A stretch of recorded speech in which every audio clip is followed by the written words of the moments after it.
Pierce Simpson Complex here. I'm joined by the incomparable Stephen A. Smith, host of First Take, host of Stephen A's World. Stephen A., how you feeling? I'm doing all right, man. How you doing? I'm doing well. It's such a pleasure to be able to sit here and converse with you and talk with you. Just doing my research, studying your entire career. You're a long way from tuna fish and Kool-Aid. And throughout your career, spanning well over 3 decades now, you've done a lot. You've referred to yourself as the Michael Jordan of media. At least that's your internal belief. Michael Jordan retired twice. For you personally, do you have a vision of you riding off into the sunset? What does that scenario look like? Well, riding off into the sunset, that's a long way away. Being a black man, understanding how difficult it is to be in the position that I'm in. I don't take that for granted, and I don't get caught up and resting on my laurels or anything like that. So I'm going to do it for as long as I can do it, but it doesn't mean I'm going to be doing what I'm doing. Sometimes, believe it or not, as much as I love sports, I get tired of talking about sports. Sometimes I just want to watch and enjoy it as a fan, as opposed to critiquing it per se. And, I have a lot of other things, a lot of other ambitions that I want to do. So when I think about riding into the sunset, that never enters my mind because to me, I'm going to work until I drop. But it doesn't mean that I'll be doing this until I drop. For sure. Would that be more acting or more political coverage? Because you also have some political commentary in the background as well. Nah, it's not going to be about political coverage. I mean, I don't mind doing it, but I'm far from an aficionado. When I talk politics and stuff like that, it's just me being a layman, me being an individual that reads and pays attention to current events. And I give an opinion about what I see and just connecting the dots and, just really highlighting what makes sense to me and what doesn't. But I also know, and I never fail to point folks in the direction of the experts, those who know more, those who lock in and zero in on it. I like to be just a provocateur of dialogue and content, just encouraging people to engage in particular topics that they may not have thought about. But in terms of having the answer to the question, coming across as a aficionado, politics, I certainly would never say that I'm that guy. In regards to that, some acting, sure. Executive producing, sure. Having my own production company, Mr. SAS Productions, and, producing scripted and unscripted series and things of that nature, absolutely. Those are all things that I intend to do even more so than I'm doing now. And really in terms of on air, my on air aspirations is to one day host late night for network television. That's what I really, really want to do. I just, I don't know if I'll be able to pull it off, but usually what I set out to accomplish, I usually end up pulling that off. But shockingly to a lot of people, again, pertaining to on air, my 2 aspirations is to do late night television and to host a game show. I've always wanted to do those 2 things. For me, Steve Harvey is my brother. He and I know each other well. I love him to death. But boy, if I was ever jealous of somebody, it would be that, because he's got Family Feud. Because I always loved Family Feud. I love Family Feud. I love the Newlywed Game. I love the Love Connection. I would love the $100,000 pyramid, stuff like that. I've always loved those kind of game shows and, imagining myself doing something like that along with hosting late night, because I grew up watching Johnny Carson, idolizing him from a late night talk show perspective. Of course, mad love to Arsenio Hall, what he was able to accomplish going up against Jay Leno and David Letterman, but still really, really establishing his own niche. And as far as I'm concerned, being largely responsible for the elevation of hip hop throughout the world. Nobody on late night did that the way Arsenio Hall did that. And he really opened so many doors for the hip hop industry. I still don't think they give him the level of appreciation that he so richly deserves. So when I see that, I see a gap in late night television, because you got Jimmy Kimmel, who's fantastic, and Jimmy Fallon and Stephen Colbert. But to me, I hope to one day be in a position where I'm doing that myself. That'd be incredible, because there is this void of having African-American faces in the late night television space. So that would be incredible if you could accomplish that. Your relationship with Allen Iverson was something that was undeniable from a media and player standpoint. There seemed to be this close connection. How did you two cultivate that relationship? What do you think it was that made you different compared to other media members? Well, number one, I was a brother. I wasn't just a black man. I was a brother. He knew me. He could relate to me. He knew I could relate to him. That didn't mean that it was all roses. It didn't mean it wasn't a roller coaster. I mean, there were times, man, we went one time without speaking with each other for 8 months. Another time we went 2 years without speaking to each other. I mean, it was crazy. And at this time, you're like the beat writer, right? So you're seeing him every day. No. At the 8 months was when I was the beat writer. 2 years was after he had retired. But, we went through our ups and downs because on one hand, I'm a journalist and I got to call it like I see it. But on another hand, he compromised me a lot because he was so crazy, that there were so many things that he did that I never said and never will say.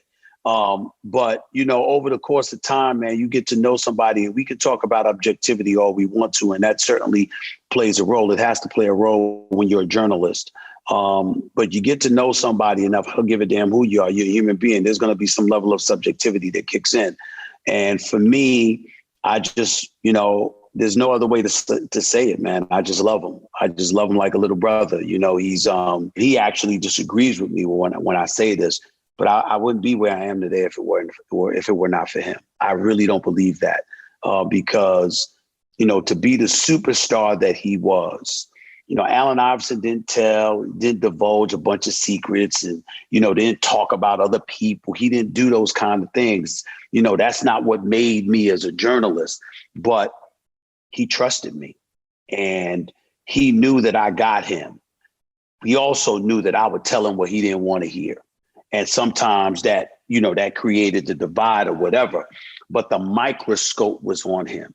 And if I wasn't covering someone that had such notoriety, that wasn't so conspicuous and noticeable, then who would have known who I was?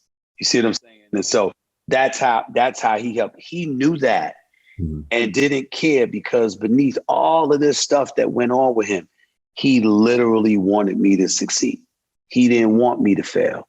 And that's the untold part about my relationship with him that people don't grasp. It wasn't just me covering him. It was him allowing me to cover him and wanting me to be where I am today. I don't know if there's anybody happier for my success than Allen Iverson. And that's the crazy part about it. People don't realize that. But he and I talk at least 3-4 times a month. At least 4 times a month. Right now. We just on the phone the other day. That's incredible, especially during the time at that point where his relationship with media was probably a bit contentious. So you were probably the only outlet that he could go to and really vent like he should, like he want to. And he would hesitate because you got to remember what all that he endured, the bowling alley brawl and being incarcerated and that ridiculous sentencing that he received before Governor Douglas Wilder granted him clemency and all of this other stuff. He's been through a lot. So I would never tell you that during his playing days, Allen Iverson trusted anybody in the media, including myself, 100%. But that's what made our relationship that much more special because he couldn't trust anybody 100%. It wasn't in him to do so, particularly if you were a member of the media. But even with that third eye or that vicious eye or whatever it is that you want to call it, it was still something inside of him that said, I want this brother to make it about me. He wanted me to succeed and to think about how cynical and skeptical somebody can be about somebody in the media. And for him to still want me to succeed. I mean, there's so much that we know about each other. There's so much that we talk about one another. But, I never had a little brother. I was the youngest of 6. And I've always, I consider him like a little brother. We're that tight. And, Aaron McKee, his former teammate that's now the head coach at Temple, once said this. He used a joke with Allen Iverson and I weren't talking one time. He's like, y'all like a damn married couple. Y'all are ridiculous. Y'all gonna argue, fuss, and fight. And he said, but if somebody mess with you, watch what AI do. If somebody messes with him, watch what you do. And that truly was how we were with one another. That truly was. I love that. And, throughout your career, you've developed these personal relationships with a lot of the different subjects that you cover, a lot of different people that you cover. Has there ever been any points in time where you have to maybe be critical of friends in a public spotlight and then have to deal with that behind the scenes personally? I've always had to deal with that my entire professional career. I think the closest that I ever came to tears in my profession was when I had to call for Isaiah Thomas to be fired. It broke my heart. I was depressed, and because the Knicks were just awful. It was one story after another, after another. It was Isaiah Thomas. It was the scandal that they were going through at the Garden. It was Stephon Marbury. It was just one thing after another. And then I sat down and watched the game one night, and they lost to the Boston Celtics by 45. And I watched this, and I've seen teams lose by 30 and 40 and 50 before. But there was something about this night that was just so awful in terms of their effort, how distracted they was, how uncaring they appeared and nonchalant. I was like, it's over. And I picked up the phone that night, and I called Isaiah Thomas and says, I got a call for you tomorrow morning to be fired. And he was on the phone, and he said, do what you got to do, bro. I understand. He and I would talk about it years later. And obviously I'm very close with him as well. And there's a lot that, that's going on in his life on both a personal and professional level. That's only for him to share. I would never share it. But he was going through an awful lot at the time with his mom. And there was a whole bunch of stuff that he was going through. And he just didn't need all that weight on his shoulders. And he would later admit that that's exactly what it was. And then I was right to say so, but it didn't take away the pain of having to do it. But I'm about credibility. You can hate on me. You can hate me. You can dislike me. You can feel whatever way you want to. All I care about is that it's justified. If you hate me for something I said and you can identify that specifically, I'm good. If you hate me because you hate how I talk about your game, I'm good. I'm guilty. That's what I did. And I knew this was the possible result. I accept it because you got to remember, I mean what I say. I say what I mean. I'm going to back it up with facts. And I'm not going to give a damn how you feel. Okay? Because I'm not getting personal. Not talking about your personal life. I'm not doing any of that stuff. If you stay out of the police blotters, I won't even comment about your personal life. You don't go up to press conferences and give ridiculous, stupid quotes. I won't even comment about that. I'm trying to focus on the game and your game. And my reward to you is that I'm going to stay away from all that personal stuff as long as I don't have to respond on it because my bosses are asking me to. I'm going to stick to just the game. But when it comes to the game, I'm going to be merciless. You play like garbage, I'm going to say you played like garbage. I'm not going to say you struggled. I'm going to say you play like garbage. And if you play on an elite level, I'm going to say you pretty damn great. That's how I am. That's how I've been, because the most important thing to me is to make sure that my audience knows I can trust him because he ain't BSing. He's saying what he really, really means and feels, and I'm good with it. The thing I respect the most about you, Stephen A., is the fact that players may take shots at you publicly. You don't necessarily reply all the time, but you won't let that jade your opinion on what they do performance-wise on the field or on the court. So I have to commend you for that, because there could be times where you could be jaded, but you don't take that approach. I'm big on that because the foundation is journalism. You're supposed to be, listen, when you're in pursuit of truth, you're supposed to be completely and totally objective. Now, you can be subjective in what you choose to convey and disseminate, but you're supposed to be objectively in pursuit of the truth. What we have in this generation, particularly with the advent of social media and stuff, you have people that they're so jaded by you, they're in pursuit of information with the jadedness. And you have no business calling yourself a professional or a journalist if you're doing that. You're supposed to go with an open mind, and whatever the facts tell you, the facts tell you. That's what you're supposed to do. And so I don't give a damn who it is. I could hate you as a person, and I don't hate anybody, but I could hate you as a person. If you're great, it's not going to stop me from calling you great. If you're the best, it's not going to stop me from calling you the best. My audience should be able to trust that I mean what I say, and that is based on information that I've acquired, not my personal feelings. I owe my audience that, and I will never, ever, ever betray my viewing, my listening, or my reading audience in that regard. I will never do that. For sure. You mentioned social media, and I think you were one of the few writers and few media personalities that kind of had, you had the talent to succeed in this before social media was even a thing. And I think back to, quite frankly, the show that you had, because it seemed like it was very much ahead of its time. I still watch those interviews on YouTube, but you considered, quite frankly, to be a failure on your part when it was canceled. Why did you take that approach when I look at that series as something that was super successful? Because I'm a winner. And if your show gets canceled inside of 2 years, that ain't winning. Period. You have some people that got shows canceled after 3 shows, after 5 shows. Damn it, they did a pilot. They couldn't get any further than that. I got it.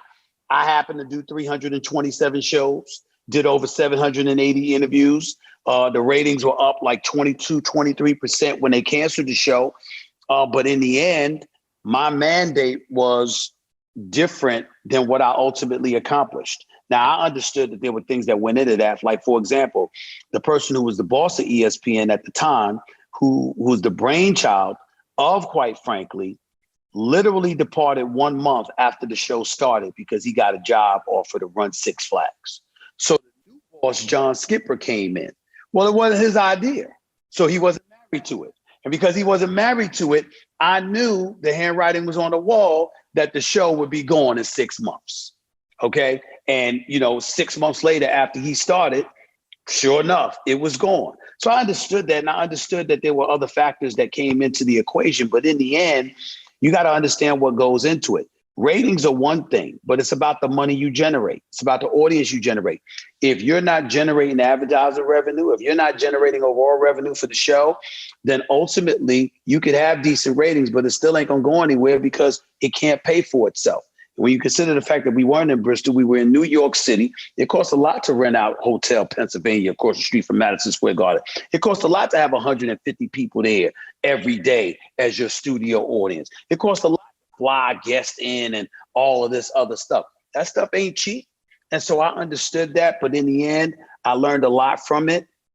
I've gained a lot from it. And Stephen A's World that's on the air right now, it's amazing. People don't talk about it, but I'm number one.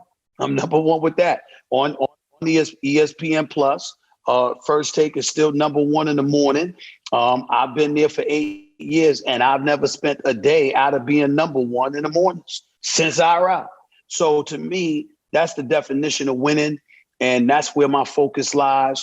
And I'm not deviating from that. And as much as I learned from, quite frankly, and as successful as it may have been in certain respects, bottom line is it got canceled in 18 months. That, to me, is not my definition of success. I completely understand that rationale. Would you say that was the most difficult moment of your career, is going through that cancellation? No, most difficult moment of my career was not getting my contract renewed by ESPN. Because in 2009, when we had a contract dispute and they elected not to renew my contract, when you get let go by the worldwide leader, particularly when you Black, everybody ain't knocking down your door. And so because they ain't knocking down your door, remember, I was gone for 2 years. I was unemployed for 1 year. I went from making 7 figures, 1.3 million a year, to zero overnight.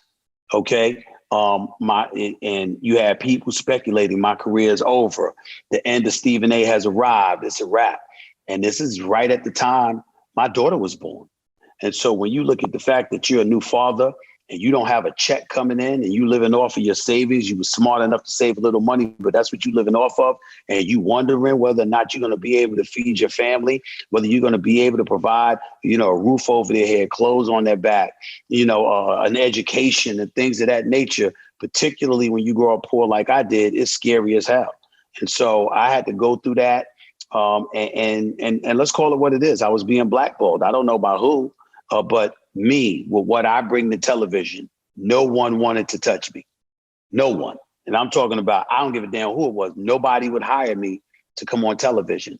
And so I remembered that. And there's nothing in my career that's been more scary than that. And I still live with that fear to this very day, where I work my ass off because I'm like, it's here today, it's going tomorrow. And, being Black, that's what you got to expect. That's what you have to anticipate. And that's how you have to operate. Right. And especially in the media space, because you don't see a lot of black men being able to lead shows or get those opportunities like that. It's getting better, but during that time, I'm sure it was tough. And it would seem to be an ideal from your late mother, the idea of accountability. Accountability is such a huge thing. And I guess that's why you're on players all the time when they might let weed be detrimental to their livelihood, correct? Well, absolutely. It's amazing because you see weed being legalized, marijuana use being legalized in various states throughout this country. I don't give a damn. I said what I said. I meant what I meant, and nothing has changed. Stay off the weed. But by that I mean I have friends. Snoop Dogg is a friend. You ain't never hear me tell him that. I don't say anything. I got family members that smoke weed. They ain't fooling anybody. I don't have that issue. My issue is cats who let weed cost them their money. That's my problem. I'm not talking about cats that Snoop Dogg had to come on my show and literally explain to people. He's not talking about just smokes weed. He's saying don't let it mess with your money. If you're an NFL player and you scratched and clawed all your life to get to the NFL, why are you letting the NFL take money out of your pocket because you tested positive for weed? You're an NBA player, same principle. I'm talking about it's not legal in their system, in their governing body. And as a result of that, why would you don't have the discipline to stay away from it? You're going to cost yourself money and a possible career because you got to smoke a joint. I've never seen a joint that cost $100,000 or $1 million in my life. Why the hell are you letting it cost you that much? That's my point. That's my only point. No, I get that. I get that wholeheartedly, especially when it's costing you money and affecting your family financially. So I get that. Stephen A., to wrap things up before we get out of here, we're going to do some fun rapid fire questions. Quick. Let's say you're tasked with becoming an NBA GM and the draft pool is limited to current players right now at the peak of their respective powers. Who's your starting five? The peak of their star power? Yeah, so for instance, you could say 2013 LeBron or like 2016 Westbrook, like the peak of their respective powers. I would say 2012, 2013 LeBron. Yeah, they won their second title. I liked them better when he beat the Spurs. But I would tell you LeBron definitely, Steph Curry definitely, Kevin Durant definitely, a 100% healthy Joel Embiid, the way he's looking. Not mad at that. I'd throw him in there. My fifth spot is not because there aren't players that might be better if they stood alone, like just on themselves. But I'm thinking about the team that I've assembled. I'd pick Klay Thompson. Now, I don't have enough girth. My girth is LeBron and Embiid. But I challenge anybody to tell me who's stopping that starting five. LeBron, KD, Embiid, Steph, and Klay. I have the greatest shooting backcourt in the history of basketball, okay?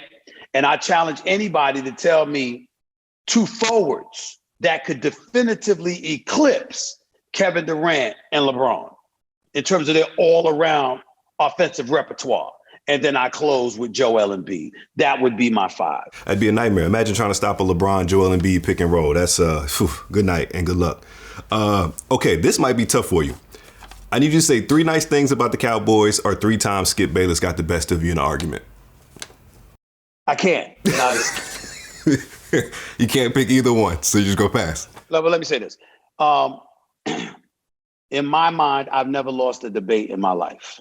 And the reason why I feel that way is because I'm either right or I learned something by being wrong, which makes me better. So in my eyes, I'm never losing in a debate. It's really tough for Max Kellerman because he neither beats me in a debate, nor does he teach me anything. So that doesn't apply to him. I always beat him. But Skip Bayless, I either won or I learned something because the man's been a journalist for over 40 years. 3 positive things about the Cowboys. I actually do have 3. Number 3, the cheerleaders. We can't forget them. Very, very important. Number 2, Jerry's World, that $1 billion playpen, that stadium's off the chain. And number 1, it's a tie. It's between it being in Texas, no state income taxes, that's never very near and dear to my heart, or Jerry himself, because I got to tell you, I actually like Jerry. I got to get on him sometimes, but it's all in fun. When they lost in the playoffs, I was there, literally greeting Dallas Cowboy fans at the JW Marriott in the hotel in LA. Literally there to greet them, to shake hands. I'm like, y'all don't want a picture? You don't want a picture? Really? Oh my goodness. Don't you want a picture? Because I can't, I love seeing Cowboy fans miserable. But Jerry himself, and I didn't, I didn't like the whole way he handled the whole, with all the racial tension that was going on and the protests and stuff. I didn't like the way he handled it. But I have genuine affection for Jerry Jones. I really, really do. He's a businessman extraordinaire. He's phenomenal at what he does. He keeps the Cowboys relevant, even though they haven't deserved it for the last quarter century. And he's my Libra brother. I do have love for him. I really, really do. And so those are the three things that I would say about the Dallas Cowboys. That's the hilarious part. You still get your jabs in there while giving out love. So it's a nice balance. It's a nice balance. Stephen A., they're telling me your time is up, but thank you so much for stopping by the FX Theater and having a great conversation with us here at ComplexLand, and just keep doing amazing things. Thank you, man. Pleasure talking to you, man. Really appreciate the time.